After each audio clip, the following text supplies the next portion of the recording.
कृष्ण गोविंद हरे मुरारे, हे नाथ नारायण वासुदेवा।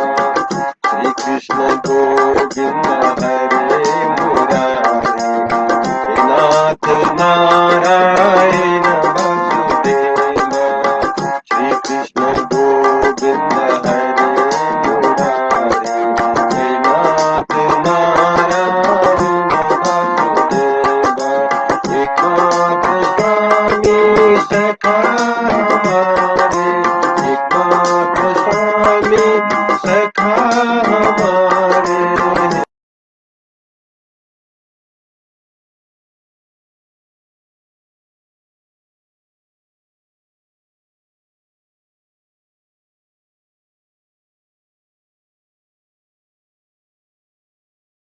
श्री कृष्ण गोविंद हरे मुरारे, हे नाथ नारायण वासुदेवा।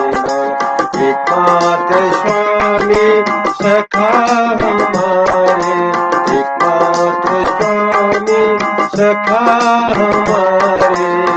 नाथ नारायण वासुदेवा। श्री कृष्ण गोविंद हरे मुरारे, हे नाथ नारायण वासुदेवा।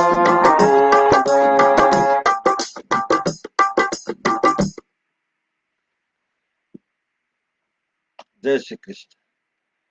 आज हम श्रीमद् भागवत एकादश स्कंद को द्वादश स्कंद को चौथा अध्याय प्रारंभ करने जा रहा हूँ। इसमें परमार्थ निर्णय के विषय में हम श्रवण करेंगे। चारी चारी प्रलय जो है, कहीं बन की विधि जो चार, सो चतुर्थ अध्याय में भाष्यो ज्ञान विचार।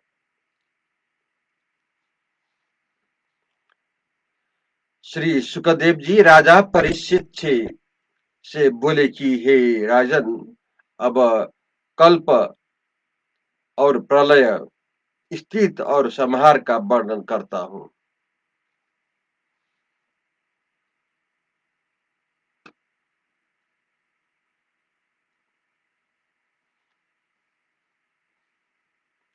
एक हजार चतुर्युगी अर्थात 4000 युग का एक दिन ब्रह्मा जी का कहता है, उसी को कल्प कहते हैं, जिसमें 14 मनु राज्य करते हैं। इस दिन के अंत में 4000 युग वाली ब्रह्मा जी की रात्रि होती है, उसे प्रलय कहते हैं। इस प्रलय में स्वर्ग, मृत्यु और पाताल, ये तीनों लोग लय हो जाते हैं। इस प्रलय का नाम नैमित्तिक प्रलय कहा है। कारण यह है कि इस प्रलय में श्री नारायण ब्रह्मा सहित तीनों लोगों को अपने उदर में लेकर शेष शैया पर शयन करते हैं। अब प्राकृतिक प्रलय सुनो। परमेश्वरी ब्रह्मा जी की आयु के दीप रार्ध का अंत होता है, तब महतत्व, अहंकार और तन मात्रा, इन सातों प्रकृतियों का प्रलय होता है। हे राजन, जब यह प्रलय होगा तब 100 वर्ष पर्यंत मेघ नहीं बरसेगा, कि जिससे संपूर्ण पृथ्वी अन्नहीन हो जाएगी और सब प्रजा भूख से व्याकुल होकर एक एक का भक्षण करने लगेगी। इस प्रकार काल के अधीन हो सहज में प्रजा नाश हो जाएगी। इस प्रलय काल का सूर्य अपनी प्रचंड किरणों से समुद्र के सब शरीरों के पृथ्वी के रसों को खींच लेगा। फिर संकर्षण भगवान के मुख में जो स्थित प्रलय का अग्नि है, सो वायु के वेग से भक भक्कर इस शून्य भूमंडल को सातों पाताल समेत भस्म कर देगा। इसके उपरांत प्रलय काल की प्रचंड पवन 100 वर्ष से भी अधिक काल पर्यंत चलेगी। उस समय आकाश धूलि से घिरकर धूम्रवर्ण हो जाएगा। फिर हे राजा परीक्षित, विचित्र वर्ण वाले अनेक मेघों की सब समूह 100 वर्ष पर्यंत वर्षा करेंगे और भयंकर रीति से गर्जना करेंगे। अनंतर ऐसे होने से ब्रह्मांड के भीतर का सब जगत एक जलमय हो जाएगा। तब जल ऊपर आ जाने से पृथ्वी के गंध रूप गुण को जल निगल जाएगा। जल के रस को तेज निगल जाएगा, तेज के रूप को वायु निगल जाएगा। हे राजन, पवन की स्पर्श गुण को आकाश निगल जाएगा। आकाश के शब्द गुण को तामस अहंकार निगल जाएगा। इंद्रियों को उनकी वृत्तियों के साथ राजस अहंकार निगल जाएगा। इंद्रियों के देवताओं को सात्विक अहंकार निगल जाएगा। महाराज, इन तीनों प्रकार के अहंकारों को महतत्व निकल जाएगा। महातत्व को सत्व आदि गुण निकल जाएंगे और सत्व आदि गुणों को काल की प्रेरी हुई माया निकल जाएगी।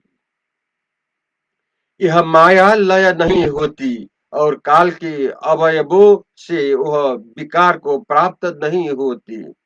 अत्याद अत्यंतिक प्रलय वर्णन करते हैं। मोक्ष ही अत्यंतिक प्रलय है, क्योंकि यह मोक्ष आत्मा ज्ञान से तब प्रपंच का स्वरूप है। बुद्धि, इंद्रिय और विषय यह को ग्राहक, साधन और ग्राह्य रूप से प्रसिद्ध है। उनका आश्रम एक ब्रह्मा ही उनके रूप का प्रतीत होता है। हे राजन, जब बुद्धि ब्रह्म से पृथक नहीं है, तब जागृत स्वप्न सुषुप्ति रूप उसकी अवस्था कैसे पृथक हो सकती है। अवयवों वाला और उत्पत्ति नाशक युक्त यह जगत पर ब्रह्म और सृष्टि काल में उत्पन्न होता है और प्रलय काल में नष्ट हो जाता है। सब अवयवी वस्तुओं का कारणभूत जो अवयव है वही वास्तविक सत्य है।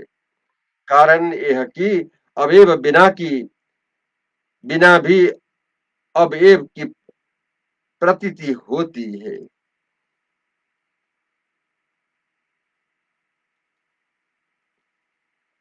इसके ब्रह्मा के बिना केवल जगत की प्रतीति नहीं होती और जगत के बिना ब्रह्मा की प्रतीति होती है। कारण और कार्य को स्वरूप से जो भिन्न भिन्न पदार्थ देखने में आते हैं, उनमें परस्पर एक को दूसरे की अपेक्षा होने के कारण वह सब भ्रम है। इस कारण जिनका आदि और अंत है, वह सभी पदार्थ असत्य है। इस प्रकार ब्रह्म में आरोपण किए हुए कारण वह आदि धर्म भी आरोपित है, आरोपित है, वास्तविक नहीं है। प्रकाशवान होने वाला भी प्रपंच आत्मा के प्रकाश के बिना अणु मात्र भी प्रकाशवान है, ऐसा नहीं कहा जा सकता। और यदि वह प्रपंच आत्मा के बिना अणु मात्र भी प्रकाशवान है, ऐसे निरूपण किया जाए तो वह प्रपंच चिद्रूप आत्मा के समान स्वयं प्रकाश होगा, अर्थात आत्मा के समान एक रूप ही होगा। वह सत्य नहीं, यद्यपि आत्मा में भी जीव ब्रह्म रूप से भेद दिखने में आता है। वह सत्य आता है, तथापि यह जीव और ब्रह्म का भेद घटाकाश के भेद के समान है। घटाकाश परिच्छिन्न और महाकाश अपरिच्छिन्न होने पर भी जैसे दोनों में कुछ भेद नहीं, अहंकार रूप उपाधि वाले लोग व्यवहार में रूप के भेद हेतु एक रस भगवान को लोक और वेद को भाषाओं से आकाश आदि भिन्न भिन्न नामों से वर्णन कहते करते हैं। ब्रह्म को उत्पन्न हुआ अहंकार ब्रह्म करके प्रकाशित होने पर भी ब्रह्म के अंश रूप जीव द्वारा ब्रह्म का ज्ञान होने में प्रतिबंध करता है।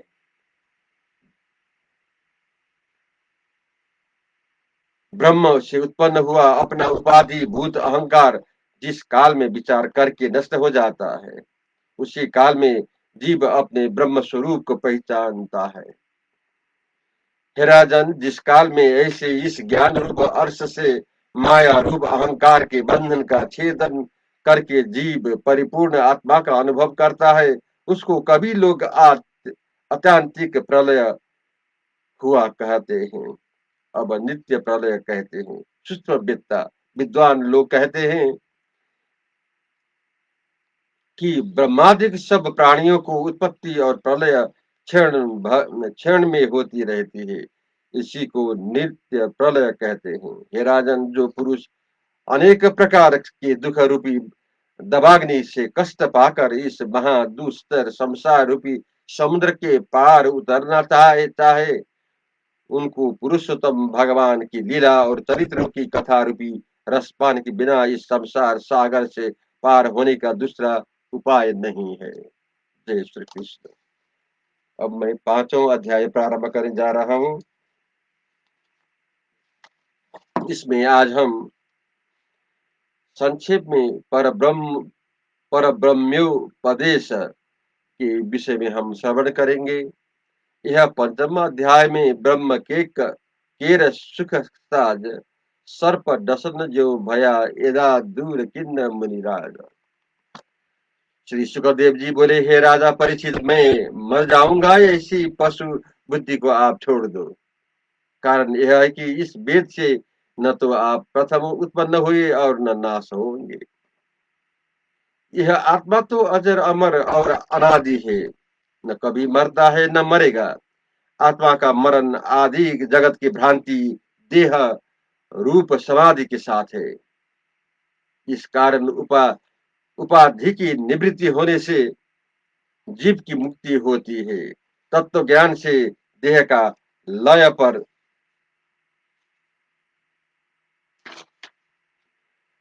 धन से तृप्त करके वहां जाने से रोक दिया और सॉरी सॉरी इसको फिर सुनिए। तत्व ज्ञान से देह का लय होने पर जीव ब्रह्म का ब्रह्म हो जाता है। मन आत्मा के देह और कर्मों का उत्पन्न करता है और उस मन को माया उत्पन्न करती है, और इसी माया आदि के हेतु जीव के जन्म मरण आदि होते हैं, परंतु वास्तविक रीति से नहीं होते, क्योंकि विचार किया जाए तो आत्मा निर्लेप है। जब तक तेल सकोरा बत्ती और अग्नि का संयोग बना रहता है तब ही तक दीपक रहता है। ऐसे ही जब तक इस देह का कर्म मन चैतन्य और जन्म मरण आदि संयोग है तब ही तक यह संसार है, और जब इन समुदायों की निवृत्ति हो जाती है तब यह संसार जन्म मरण भी नहीं रहता। यह वेद ही रजोगुण सतोगुण तमोगुण वृद्धि करके जन्म मरण धारण करता और मृत्यु को प्राप्त हो जाता है। दीपक का नाश होने पर जैसे पंच महाभूत रूप तेज नष्ट नहीं होता, ऐसे ही संसार का नाश होने पर आत्मा की जो स्वयं प्रकाश स्थूल सूक्ष्म देह से अन्य प्रकाश के समान सर्व का आधार निर्विकार और अंत ओह उपमा रहित है, वह नष्ट नहीं होता। हे राजन, इस प्रकार अनुमान तर्क वाली बुद्धि से वासुदेव भगवान का ध्यान करके देह आदि उपाधों में स्थित हुए आत्मा का अपने आत्मा से विचार करो। ऐसा विचार करो तो ब्राह्मण के वचन से प्रेरित रक्षक नाग तुमको भस्म नहीं कर सकेगा। क्योंकि मृत्यु के भी मृत्यु रूप ईश्वर को मृत्यु का कोई कारण दग्ध करने को समर्थ नहीं है, अर्थात परब्रह्म को मृत्यु नहीं जला सकती। जो मैं हूँ सो परम पद रूप ब्रह्म ही है, और जो परम पद रूप ब्रह्म है सो मैं ही हूँ। इस प्रकार विचार करके उपाधि रहित ब्रह्म में आप अपने आत्मा को रखोगे तो विष वाले मुखों करके पाव डसते हुए तक्षक नाग को किसी प्रकार नहीं देखोगे, इन सब देह को देखोगे और न आत्मा से भिन्न इस जगत को देखोगे। हे तात, यह राजा परीक्षित जगत के आत्मा हरि भगवान की लीलाओं के विषय में जो आपने मुझसे प्रश्न किया था, वह सब उत्तर सहित मैंने आपको वर्णन किया। अब आप आगे को क्या सुनना चाहते हैं?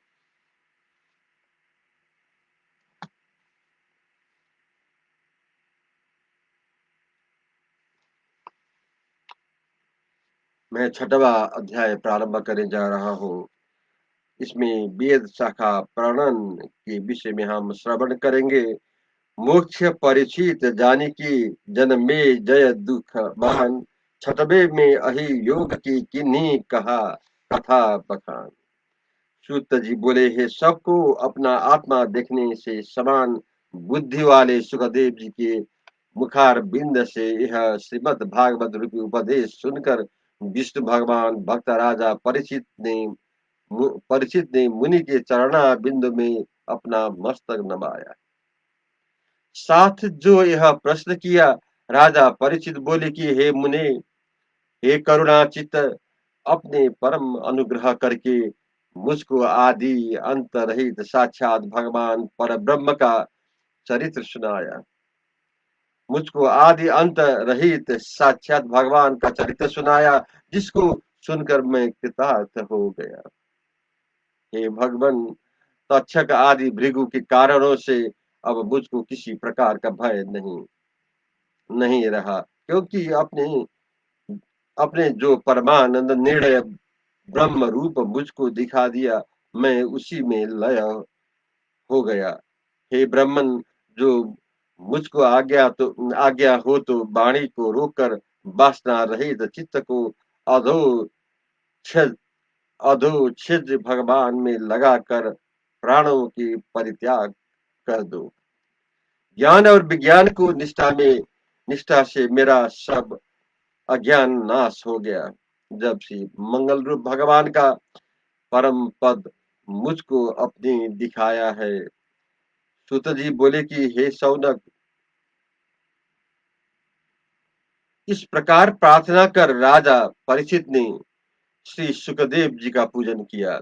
तब भगवान सुखदेव जी राजा की पूजा स्वीकार कर विदा मांग मुनियों सहित वहां से चले गए। श्री सुखदेव जी के चले जाने पर जिसका संदेह दूर हो गया है, ऐसे निसंग और गंगा जी के तट पर पूर्व को अग्रभाग में जिसका ऐसे कुशों का आसन पर उत्तर दिशा की ओर मुख किए बैठे हुए उस राजा परीक्षित ने भी बुद्धि से अपने मन को प्रत्यक्षात्मा में लगाकर परमात्मा का ध्यान किया। तब वो महायोगी राजा पर ब्रह्म होकर वृक्ष के समान स्थिर प्राण हो गया। हे ब्राह्मणों, क्रोधी ब्राह्मण के पुत्र का पठाया हुआ तक्षक नाग राजा परीक्षित को काटने की इच्छा से चल आ रहा था। वहां मार्ग में उसने कश्यप मुनि को देखा। कश्यप जी राजा परीक्षित के समीप जा रहे थे, सो विष को उतार देने में परम प्रवीण है।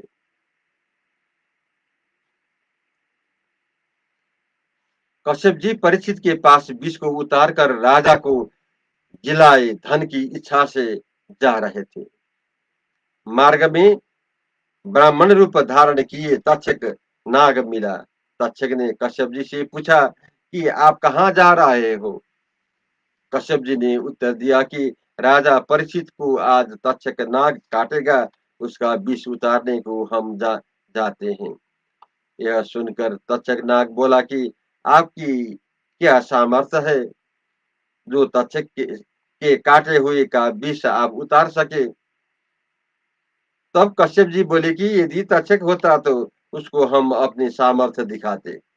तब ब्राह्मण रूप तक्षक ने कहा कि तक्षक नाग में मैं ही हूँ, लीजिए मैं इस वृक्ष को डसता हूँ, आप अच्छा कीजिए।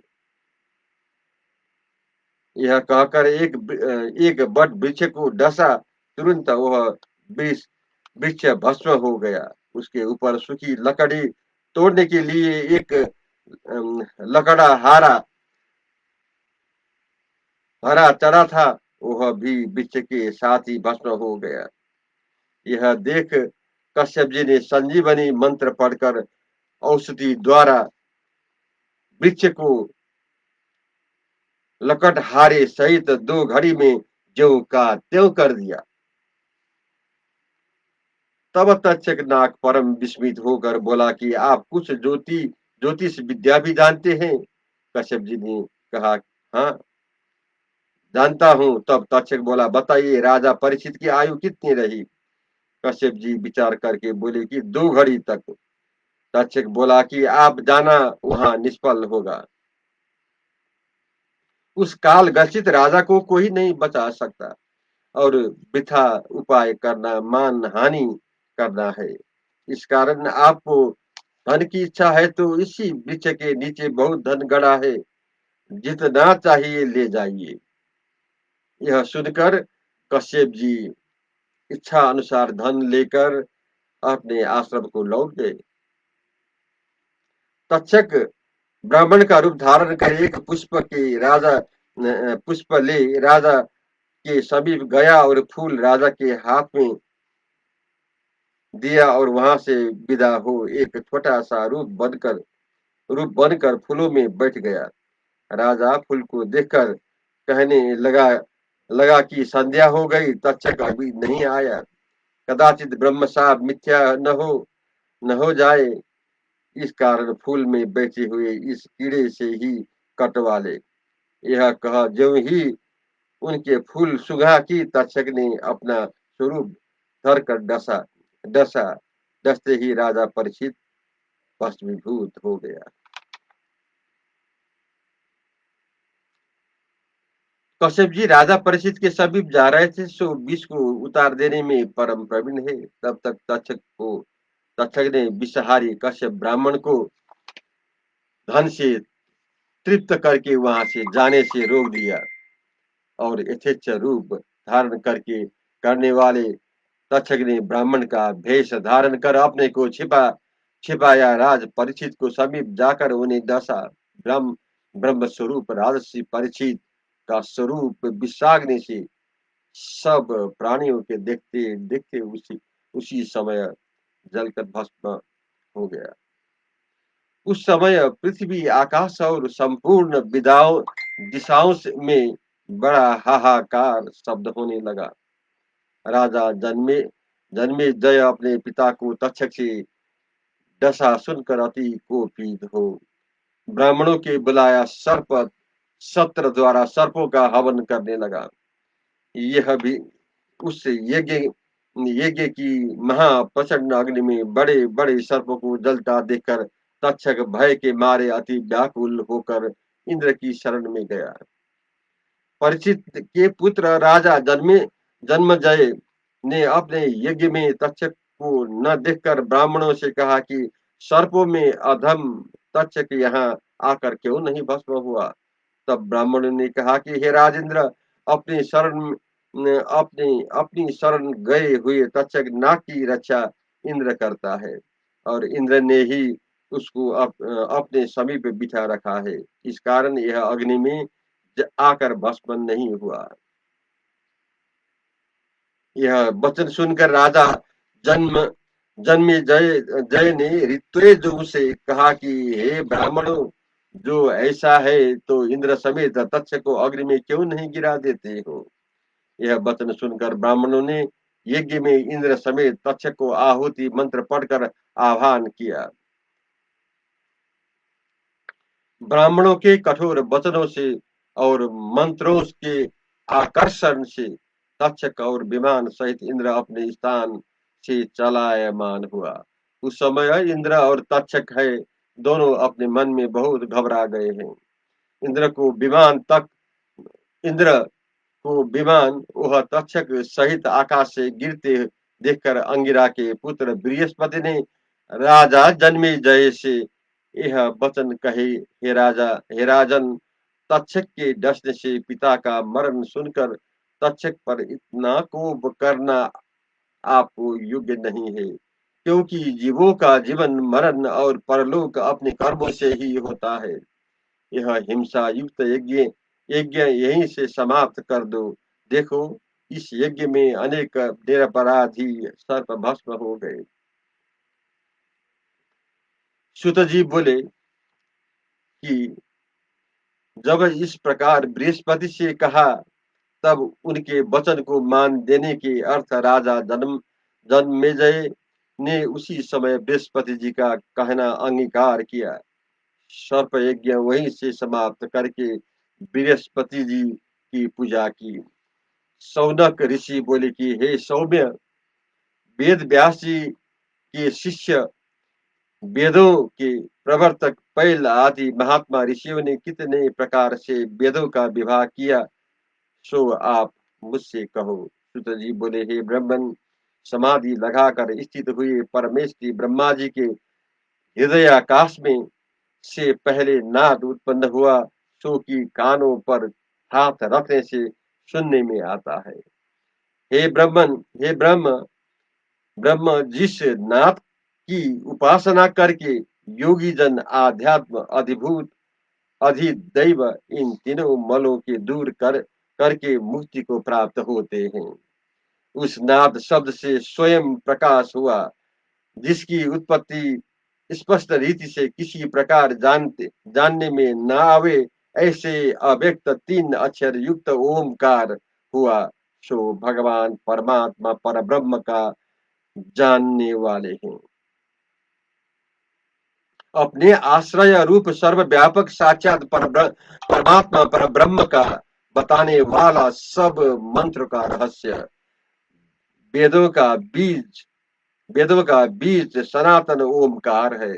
हे भृगुवंशियों में श्रेष्ठ, उस ओमकार के आकार उकार मकार ये तीन वर्ण है। उन तीनों वर्णों ने सत्य रज तम ये तीन गुण और ऋग्वेद यजुर्वेद सामवेद यह तीन भाव भूवर्लोक और स्वर्गलोक ये तीनों अर्थ की जागृत स्वप्न और सुषुप्ति ये तीन वृत्तियां धारण की है। भगवान ब्रह्मा जी ने इन्हीं वर्णों के अक्षरों से समूह रचे। 16 तो सूर, 25 स्पर्श वर्ण, क से म तक 4 अंतस अंतस्त एरल ओ 4 उस्माण स स सह ये सब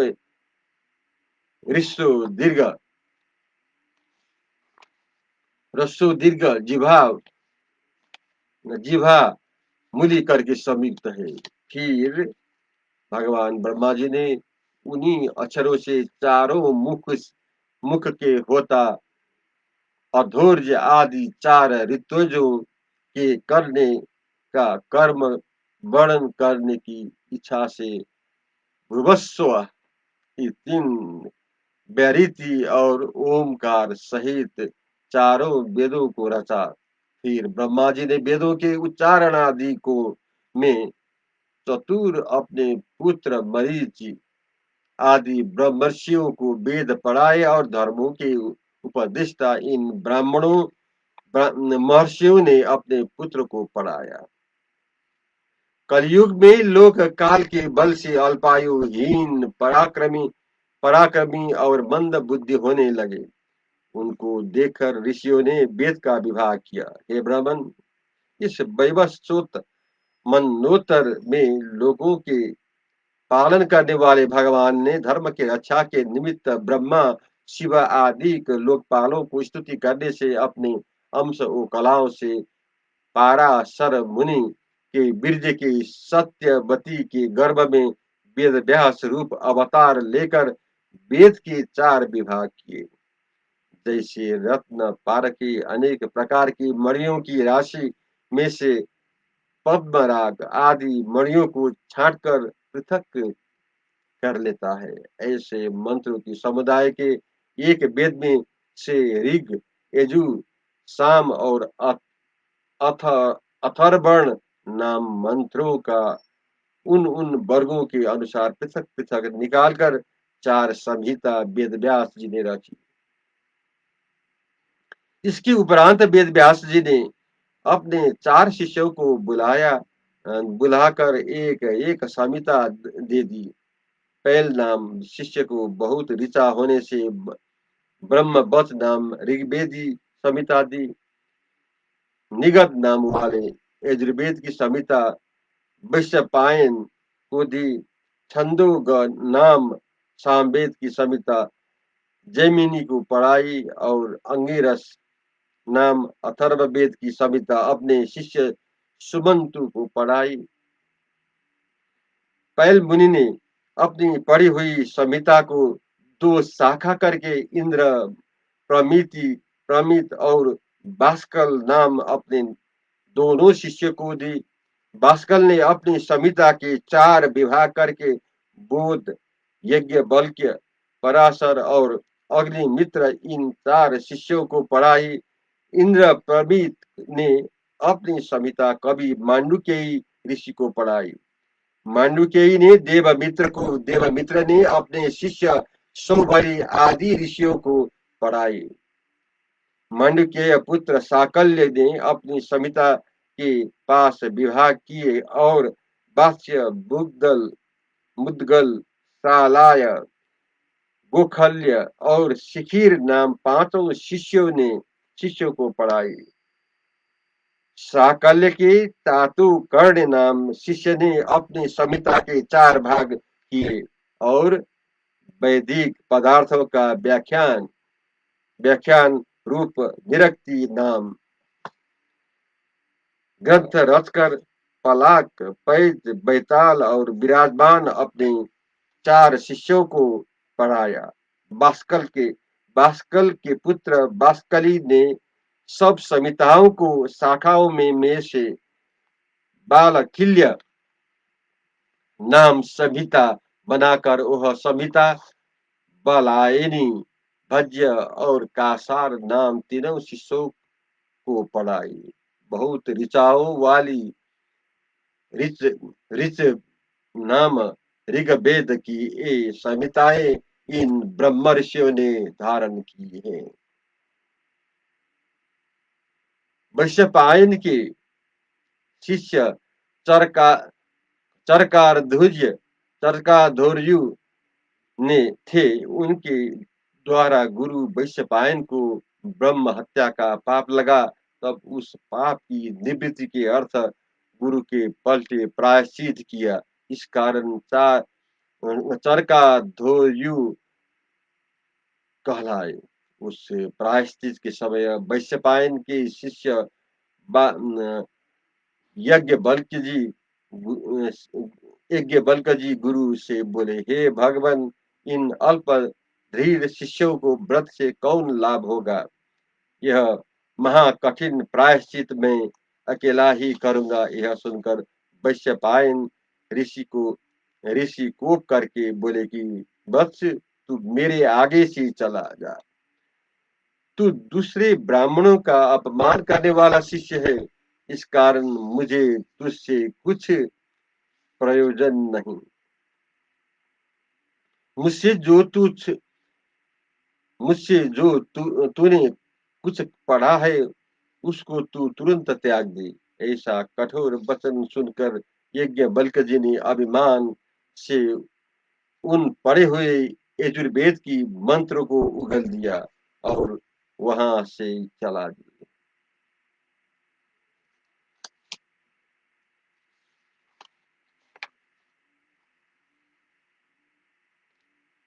उस समय उन मुनियों ने उन यजुर्वेद के मंत्रों को ग्रहण करने की अभिलाषा की, परंतु वमन ग्रहण करना ब्राह्मण को उचित नहीं है। उस कारण उन मुनियों ने तितर पंछी का रूप धरकर यजुर्वेद के उन मंत्रों को चूक लिया। इसी कारण उसी दिन से उसका यजुर्वेद की अत्यंत रमणीय तैत्तिरीय शाखा नाम प्रसिद्ध हुई।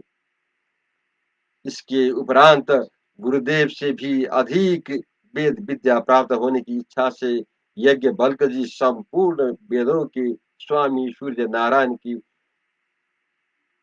बच्चमान रीति से स्तुति करते हुए बोले, हे सूर्य भगवान, त्रिलोकी के अधीश्वरों से पूजित आपके चरणा बिंद के युगल की को मैं दूसरे मनुष्यों से अज्ञात और सार गर्भी यजुर्वेद के मंत्रों की प्राप्ति की इच्छा से आपका भजन करता हूँ। अनंतर स्तुति से प्रसन्न हो सूर्य नारायण ने घोड़ों का रूप धारण कर यज्ञ बल्क जी की इच्छा के अनुसार यजुर्वेद के सार गर्भित मंत्र दिए। तब यज्ञ बल्क जी ने इन सैकड़ों मंत्र में से 15 शाखाएं प्रकट की। सूर्य नारायण ने अपने केशवाली से मंत्र निकाले। इस कारण बाज बादशेनीय नाम से यह शाखा प्रकट हुई। उन शाखाओं को कौंडो और मध्यादीन आदि ऋषियों ने ग्रहण किया। जैमिनी जी ने सुमंतु नाम अपने पुत्र को और सुमंतु नाम अपने पौत्र को एक एक संहिता पढ़ाई। सुकर्मा नाम जैमिनी के शिष्य ने साम वेद रूप वृक्ष के अनेक मंत्रों के पृथक पृथक संहिताएं बनाकर एक सहस्र शाखा रची। हिरण्य हिरण्यानाभ कौशल्या पौषांजी और वेद पाठी अंत्रन्त्य सुकर्मा के इन तीनों शिष्य ने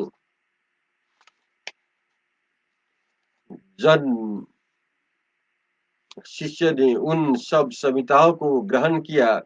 इन तीनों शिष्यों के 500 शिष्य साम वेद पढ़े थे। पुष्पन जी के लोगाक्षी, मांगली, कुल्य, कुशीद और कुच्छी 5 शिष्यों ने 100 संहिता को ग्रहण किया। हिरण्याब के कृत नाम शिष्य ने अपने शिष्य को 24 संहिता पढ़ाई और जो संहिताएं शेष रह गई थी वह ज्ञानवान अवंत्य के अपने शिष्य को पढ़ा दी। जय श्री कृष्ण।